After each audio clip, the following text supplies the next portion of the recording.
ब्रज में एक लीला और अद्भुत घटती है। ब्रज की समस्त सखियां दूध दही बेचने के लिए पूरे ब्रज में घूमती हैं। किसी दिन मथुरा जाती है, किसी दिन गोकुल काम्यवन, किसी दिन नंदगांव। नित्य प्रति दधी बेचन लीला चलती है।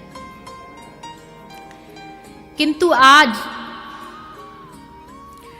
श्री राधा रानी मां कीर्ति से जिद कर रही है, मैया मैं भी दही बेचने जाऊंगी। कीर्ति मैया कह रही है, नाना लाली, तू वृषभान जी की लाली है, तू दही बेचती हुई अच्छी ना लगेगी। लोग क्या कहेंगे कि अपनी छोरी को दही बेचने भेजती हो। पर श्री जी तो आज ठान बैठी, हम जाएंगे। अपने भाई श्री राम को कह रही है, क्या हो गया अगर मैं चली जाऊंगी तो बढ़िया है, सब लोग प्रसन्न हो जाएंगे कि देखो वृषभान जी की लाली है और इसको कतई भी कोई संकोच नहीं है दही बेचने में। तो ये तो अच्छी बात है, मैया को आप समझाओ ना। श्री दामा समझा रहे हैं पर मैया आज मान नहीं रही, तो लाली मुंह फुला के बैठ गई नाराज होकर। मैया हमको बाहर नहीं जाने देती, दधी नहीं बेचने देती, मान करके बैठ गई। इतने में ही वृषभानु जी आए। वृषभान जी ने देखा हमारी लाली तो खूब आंगन में उछल कूद करती भई भागती, आज इतने क्रोध में कैसे बैठी है। कहा भयो, लाली को पूछो वृषभान जी ने। देखो ना बाबा, अरे हम भी तो गोप कन्या हैं, अगर वृषभान जी की बेटी है तो का भयो का हम दधी ना बेच सके। ललिता जाती है, विशाखा जाती है, सब जाती है, मेरी सब सखियां जाती है, पर मैया हमको मना कर रही है। बाबा ने हंसते हुए कहा, अरे कीर्ति, ये तो बड़ी प्रसन्नता की बात है कि हमारी लाली में देखो कितनी विनम्रता है। कोई भाव नहीं है कि मैं गोप वृषभानु गोप की बेटी हूँ। हमको तो बड़ो आनंद भयो लाली जान के। जा, हमारी अनुमति है, तू जाके दही बेच ले। लाली एकदम आनंदित हो गई। क्यों दही बेचने जाना है, पर वास्तविकता तो ये है कि कहीं दधी बेचते बेचते, आवाज लगाते लगाते उस वाणी को श्याम सुंदर सुनकर के बाहर आ जाए और उनके मुखारविंद का दर्शन हो जाए। आनंदित नाच उठी आज राधा दधी बेचने के लिए। माता कीर्ति ने अपनी लाली के लिए एक छोटी सी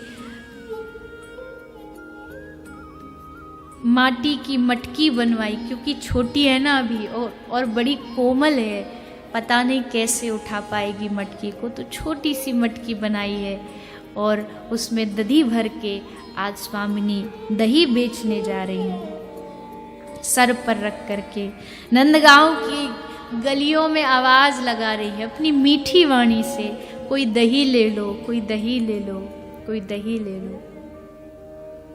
नंद महल के चक्कर लगाती हैं, देखा श्याम सुंदर नहीं है।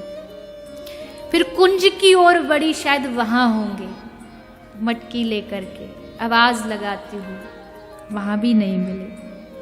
वृंदावन की ओर गई, शायद वहां गए होंगे गाय चराने। वृंदावन की तरफ बढ़ी, वहां भी श्याम सुंदर नहीं मिले। सांझ हो गई।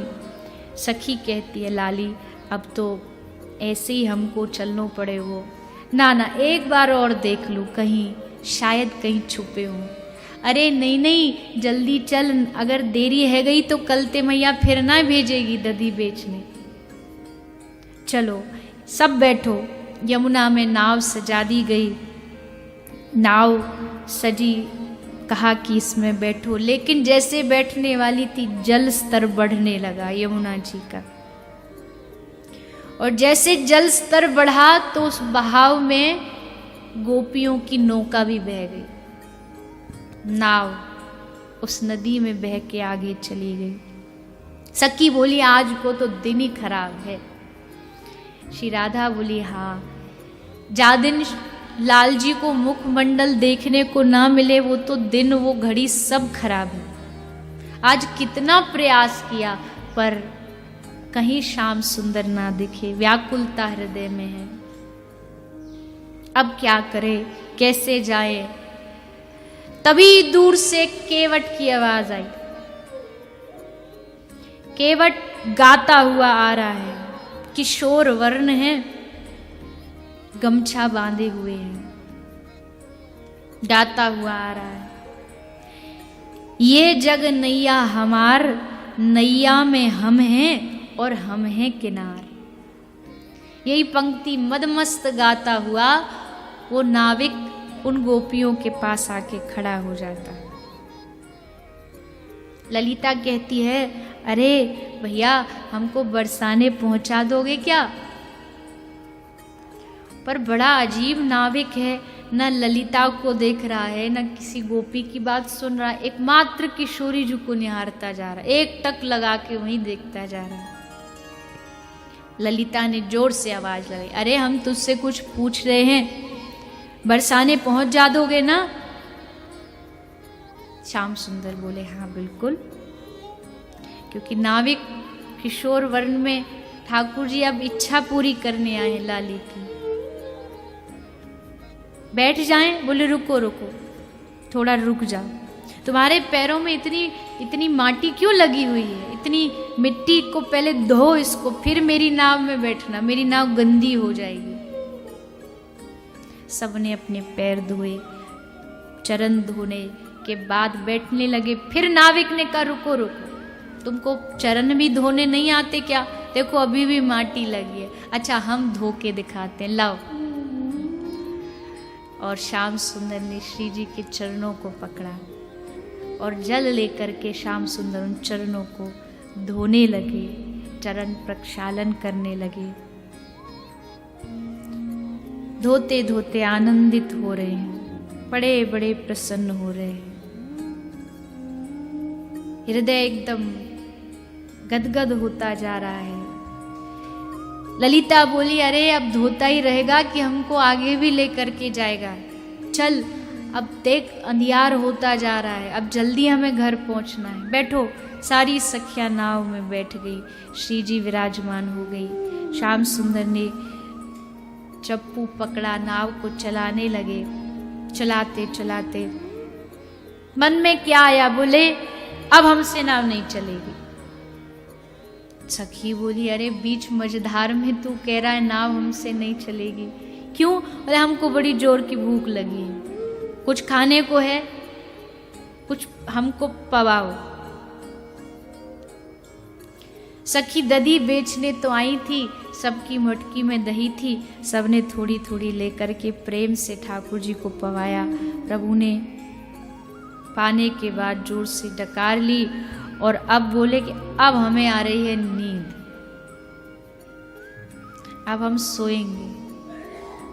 सखी बोली, अरे तू सो जाएगा तो नाव कौन चलाएगा? पर श्याम सुंदर सुन ही नहीं रहे और तुरंत सो गए, नाटक करने लगे।